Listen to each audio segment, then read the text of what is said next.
মরিচ চাষে যারা গার্মেন্টস বিষয়ে আসতে চান তাদের উদ্দেশ্যে আজকের ভিডিওটা।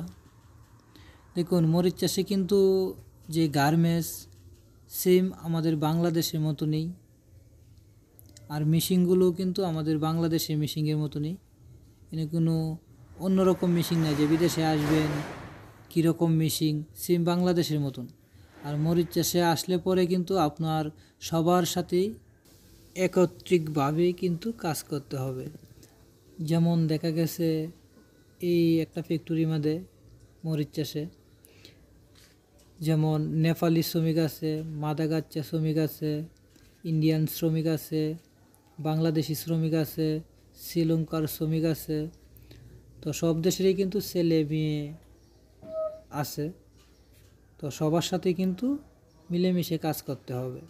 এখানে কিন্তু ভয় পাওয়ার কোনো কিছুই নাই, যে আপনারা যতটুকু ভয় পাইবেন ততটুকু ভয় কিন্তু নাই, একবারে সেম বাংলাদেশের মতন।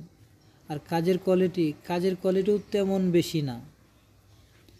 যেমন বাংলাদেশে কিন্তু একটা লাইনে 3-4টা কোয়ালিটি থাকে, এনে কিন্তু তা না, হয়তো 2-4টা লাইনে একটা কোয়ালিটি থাকে। আর নিজের কাজ নিজেরই কিন্তু করতে হয়। তো এখানে কিন্তু হেল্পার থাকে না, সব কাজ নিজেরই করতে হয়, তাহলে কোয়ালিটির প্রয়োজন পড়ে না। আর মরিচ চাষের ভিসা যখন খুলবে তখন সবাই দেখে শুনে আসবেন, ভালো কোম্পানিতে আসবেন, কারণ সব কোম্পানি কিন্তু সেম না। হয়তো বাংলাদেশের মতনই কিছু কোম্পানি ভালো আছে, আবার কিছু কোম্পানি খারাপ আছে। তো যখনই মরিচ চাষের ভিসা খুলে সবাই দেখে শুনে আসবেন। সবাই ভালো থাকবেন, সুস্থ থাকবেন। আসসালামু আলাইকুম।